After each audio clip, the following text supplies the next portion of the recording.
Welcome back to She Can, where women lead by example, by telling their stories, insights, and experiences to support and guide others, because it's easier to be what you can see.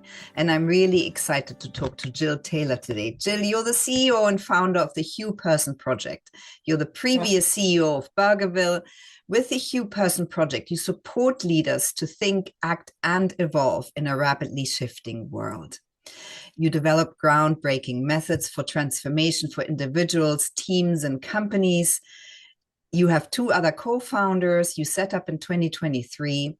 And you also co-founded a company with your mother, the Taylor Group, working at the forefront of wellness and leadership.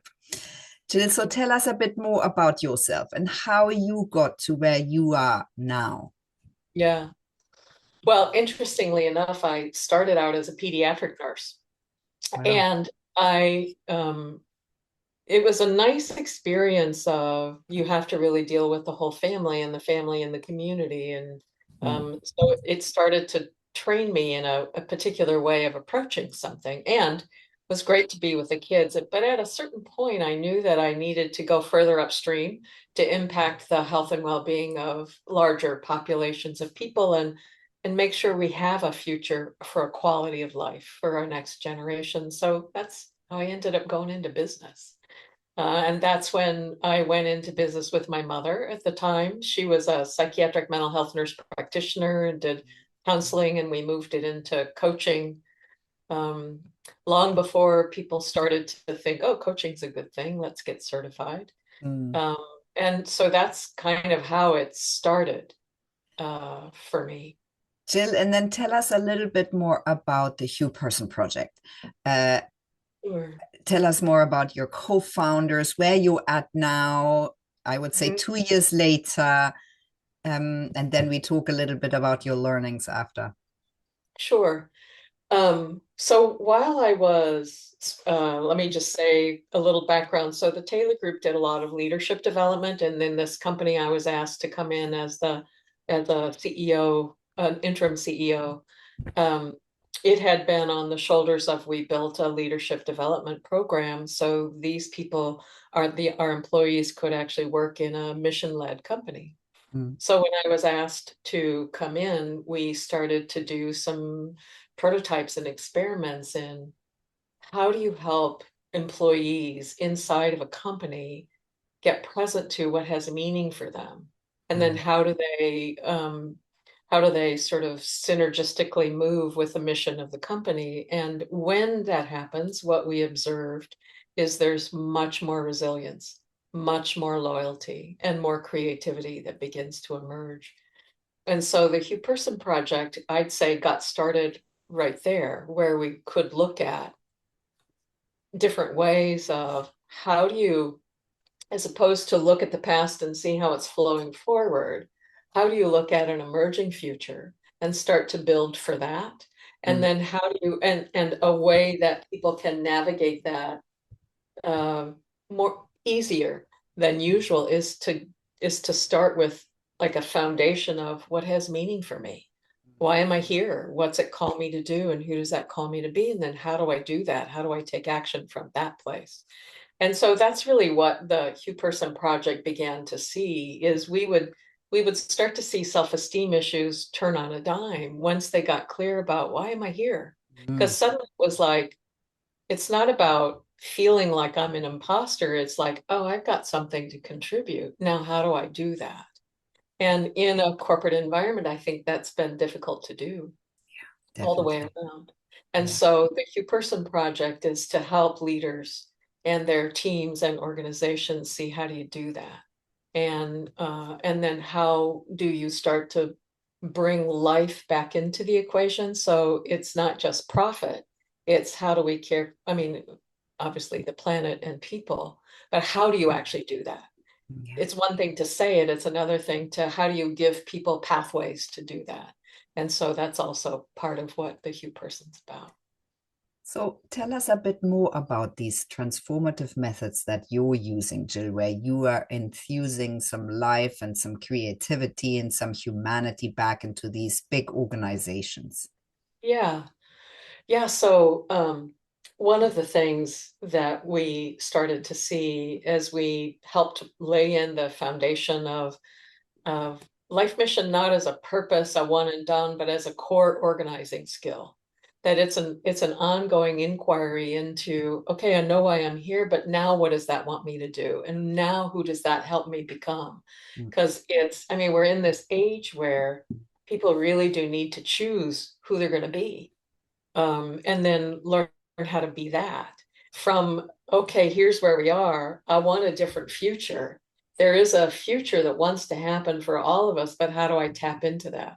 And so that's part of learning what it is to build awareness. And what are the practices that give you awareness, not as just a mindfulness thing, and that's important, but as a way of engaging and getting more in touch with that deep self that is more connected with life, that is more, I can actually do the right thing because I know what I'm here to contribute and I can see how to do that. And once you have permission in an organization for people to do that, then they really can start being creative. It gives them a sense of autonomy, not just of self-esteem, but autonomy. Like, I'm not just in this box of a job description.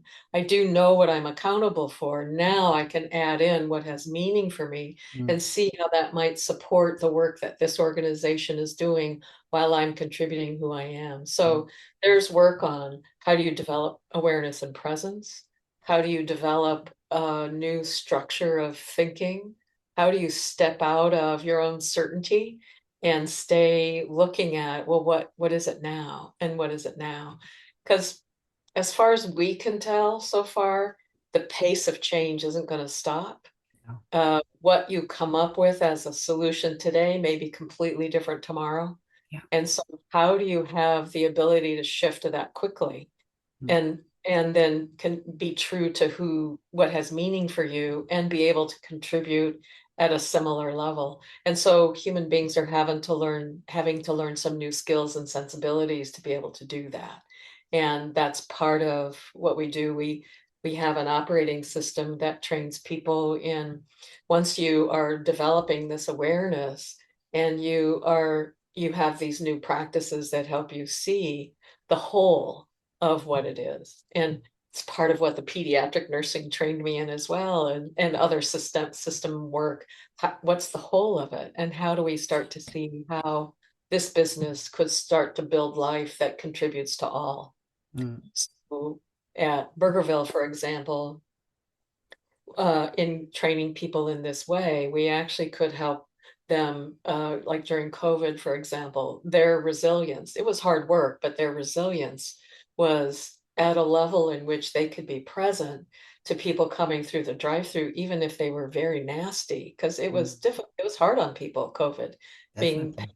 and all that. And so, but they could be present and not take it personally, Mm, the bad mood or the rudeness on the other end, and actually deal with them as a human being. mm, If we could do more of that, then people are like, oh yeah, like you're saying, I can demonstrate there's a different way to be. And when I do that, people are like, oh, yeah, that is possible. I could do that. yeah, I think. So besides the operating system and that level of awareness, we help people build a new structure of mind that's more unified, that's beyond the polarization that's been happening in the world. Yeah, It's this or that, it's good or bad, it's right or wrong, it's correct or incorrect. And those are useful things, but only to a certain point. yeah. I think we lost the nuance, and we have to bring the nuance back. And your work is transformative in bringing out that bigger meaning, because we are all here for the greater good, right? So I Yeah, think we are. this is what we've lost. Jill, I'm Agreed. wondering what really matters to you. Mm, How do yeah. you want to matter in the world? What really matters to you? Hmm. I think it changes depending on what age you're at. Definitely. For me now, it really is, how do we honor life, not take advantage of life, not exploit life? How do we honor life in how we do business? And how do we, just because we're in the place we're in America right now, how do you actually rise above and choose love? Which doesn't mean take it. It means I'm going to choose love over hate. I'm going to choose coming together and contributing what matters to me and Yeah. honoring life.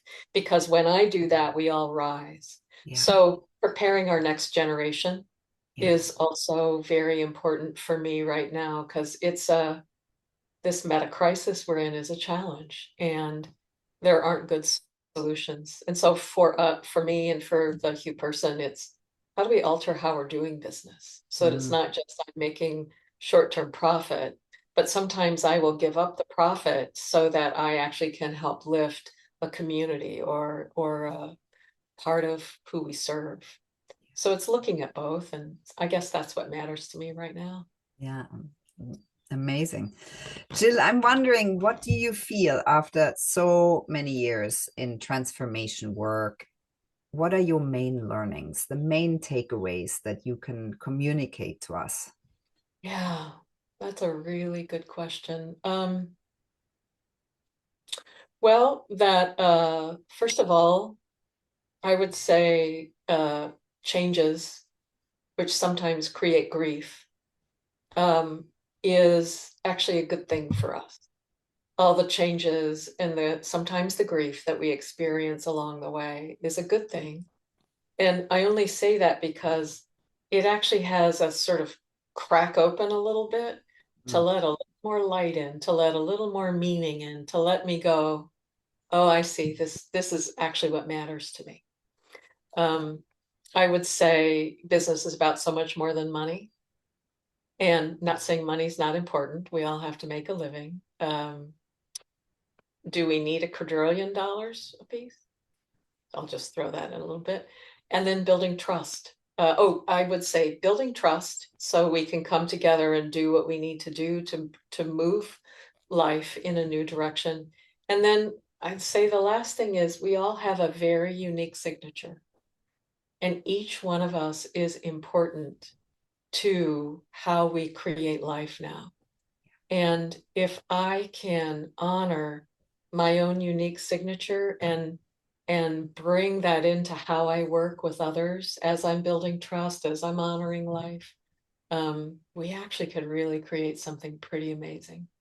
Yeah. And I think we have enough data in this day and age to know that the more uniqueness we have at a table in Yeah, terms of business, there's a real business case. We know that businesses do better with more unique people around the table. absolutely. Jill, so give some top tips for the people that are listening and thinking, I am not adopting so easily to this ever increasing change and I'm struggling. And I would say that's most of us. What do Yeah, you tell them? What are the sort of top three things you would say? How can we make this easier? yeah. Um, well, I would say get support as soon as you can. Once you know you're beginning to struggle, Mm. get support as soon as you can. Don't wait. Because the more we wait, the more we kind of dig a hole. And whatever that support is empowering for you. I don't have a you should do that or that or that. I have get support. And you know what will work for you, or you know how you need to have support. Do that as soon as possible, is what I would say. Mm. We don't need to be heroes. Well, let me say it differently. We can be heroes, but only if we take care of ourselves. The second thing is, I would say, your breath, just stopping and letting yourself just breathe, even if it's for a moment, a minute, is the most direct healing, calming, and centering you that we have. And you may need to give yourself space to be able to do that at first, but when you can just start being present to your breath, which is the main source of life that we have, it's amazing how really healing and calming and centering it actually is. Because we need to see, how do we be the calm at the center of the storm? Not that I have to force myself there. And if I get support and I stay true to what matters to me, and I am clear about my a thing you can do, which is pay attention to your breath and give yourself a few moments. I think in the moment, it will help people just to go, okay, I got this, I can do this.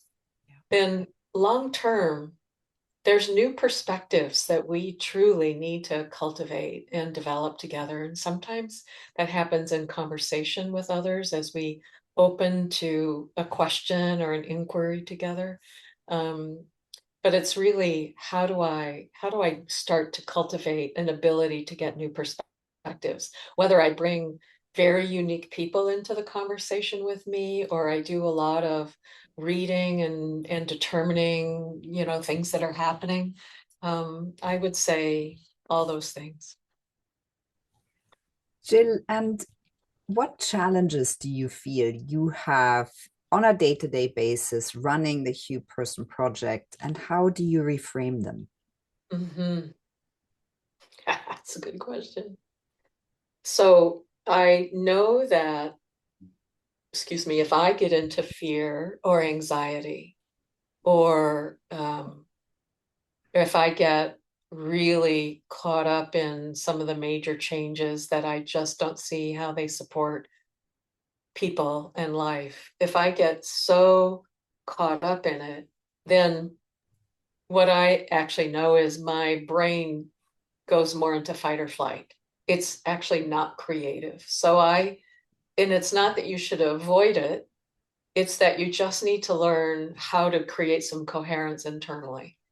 And when you have that, you can face the challenge. So for me, it's making sure that I'm doing that and not just having head down working and powering through any of the fear, anxiety, because I think as women, regardless of which age you're in, sometimes we tend to power through things. And so that's generally, and then, business just in the last 3 or 4 months is really changing with the new administration. And so how do I work from an emerging future with the things that are currently happening, and how do I start to see what my path is through it, or what our company's path is through it?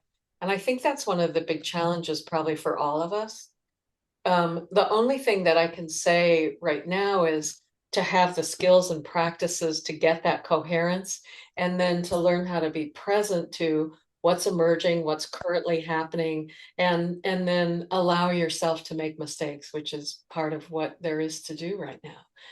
We're going to learn together. And if I can do that, then I can help other people do that. Yeah, definitely.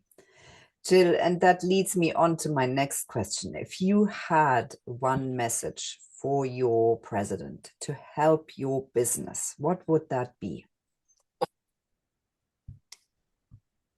I would say stop the tariffs. I think what we are missing is that we live in an interdependent world. And what one of us does, we do it to everybody. And so I think the tariffs are actually a really good example of those tariffs are going to impact everybody around the world. So it won't just make the folks who are getting a tariff, it won't just make them have a problem. It will make all of us have a problem. Yeah. And it could potentially tank our world economy, which works because we have created interdependent ways of doing it. And so that would be the major thing I'd say for all of us. Stop the. Yeah. Jill, so what kind of a leader are you? Hmm. Yeah, I'm going to probably answer that question in an interesting way. I consider myself to be a femina leader.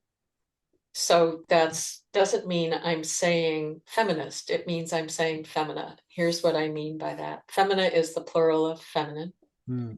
There is a certain orientation and a certain perspective that the femina is. So whether you're male or female, to have a connection to your heart, to have a connection to the whole of life, to be willing to make the hard decisions that may put life before money, that may put well-being and even beauty, not beauty in our personal way, but the beauty of the world, to put that before money, and to be willing to be in my heart as a way and connected to life, and being practical at the same time as a way of doing business is what I'm saying.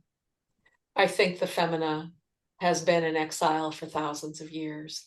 And what we've learned how to do is a small representation of what we could do. And so for us to be able to step out of our certainty and to rise above and keep looking for the unity that is the whole of life, that's really what I strive for and how I consider myself, or how I'm in the lessons that I have to learn and the challenges I have to face to come from that place, as a way to see what does it take and who do I need to be in where we are right now. Yeah. That's what I'd say about that. Yeah, very important words. So, Jill, tell us a little bit about your plans, goals, and dreams. What are the next years looking like? Well, that's a really interesting question.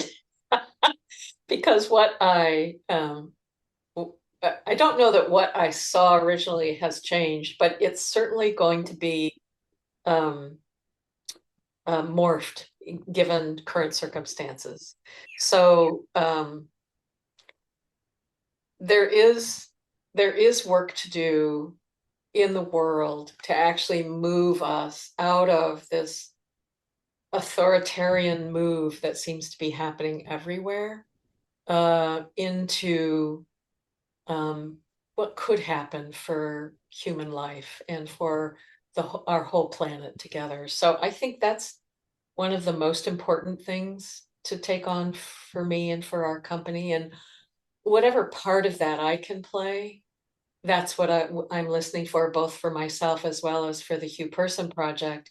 We're all in. Like, what's that? I just made some connections this morning, for example, with some folks in the UK that would really start to engage in a conversation together, because that's how it starts. Yeah. And how do we start to put something together that really can include all people? So there's that. And then on a personal note, I love travel and I love adventure. What that means now, I'm exploring, but I would love to go to places I haven't been to yet, and really experience the culture and the people, and have an adventure. So I'm looking for that as well. Yeah, lovely. Jill, what would you like our listeners to take away from your story? Um, hmm. Well, I would say a couple things. Everyone gets the experiences they need to have in their life so they can wake up and grow up and open up. My story has been kind of that. I've had a lot of loss and betrayal in my life.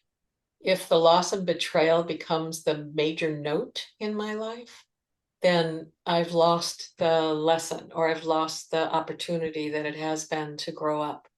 Like, okay, I can see how to do this better, or I can see I need to be more aware of that. I didn't see that coming. Yeah. Or I need to really open up more in my relationship or in my conversation. So I would say, whatever experiences you've had, embrace them. They're there for a good reason. That's what I've learned. And the second thing is, you're going to make mistakes. And if you allow yourself to stay in the shame or the blame of those mistakes you've made, you'll miss what you need to learn, or you'll miss being able to grow in the next level of whatever it is if you stay in the shame and blame. So certainly feel the remorse of mistakes, make whatever amends you need to, but then forgive and let it go and learn from it and take the next step, whatever that is. I have a little maxim that I say to myself to help. If I'm still hanging on to something I've been upset about with another person for longer than 3 minutes, then it's more about me than it is them. So that gives me a way to just walk through, what do I need to learn here? And what is it that I need to really either let go of or talk about, or be responsible for. That's a great tip. Jill, so what will success look like for you for the next years? Mm. Yeah, I would say that the HuPerson grows, that we're now what a year and two, let's see, 2 years, 2 and some months into it, that we continue to expand and grow. That would be success. That we are engaged with the people we need to be engaged with to move this meta crisis project we're in globally. Like, we don't know how to solve that, and how we come together to talk about that is going to be important. Yeah. So I would consider that to be a success. And then that our next generation is beginning to feel more prepared and less sort of, well, I'm not going to do it that way. You guys have been idiots, so I'm going to step out of that. It's great that they do that. Can we be in conversation together about what they're seeing, so we can all come and take it to the next place and get them prepared for whatever it needs to be. So Yeah. I would say those would be the successful Yeah. things, and always be happy. Yeah. Who would you say do you really look up to and why? Hmm. Well, I look up to some female role models. I also look up to some male role models in business. So um, I have looked to Hillary and Kamala as women, courageous women who really stood for something. And regardless of the outcome that they experienced, they really did stand for something, and opened people's eyes at some point Mm. about, everything that Hillary said has come true about where we are now. Yeah. So there's that. And then folks like Steve Jobs and Phil Jackson, who was a coach of Mm. the Bulls and the Lakers, Mm.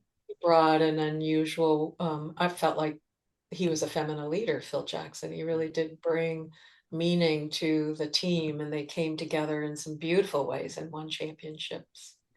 And then I would say spiritual guides. Um, One of the ones for me is Hazrat Inayat Khan, who was a Sufi, and then Rumi, who was a poet and a Sufi. That was all about love, choosing love. Yeah. And so that really resonates for me as well. So And then what a I love poets, so Mary Oliver and Maya Angelou and those guys. Yeah, and I just heard Maria Shriver wrote a book, her latest book, in lots of poems. So very much inspired by Mary Oliver. And so I thought this is definitely a must read. Jill, I think this is a beautiful note to end. And I'm so grateful to you for understanding that connection and collaboration are so important for being a feminine leader, for knowing that we need uniqueness all around us and as many unique people as we can. And that business is, of course, about making money, but not only about making money, and for making sure that you lead with that notion, which I think is very important for all of us going forward. So if we want to get back to a more centrist world rather than a far right world. Yeah, absolutely. Thank you so much, Stephanie, for this conversation and opportunity to talk. I appreciate it.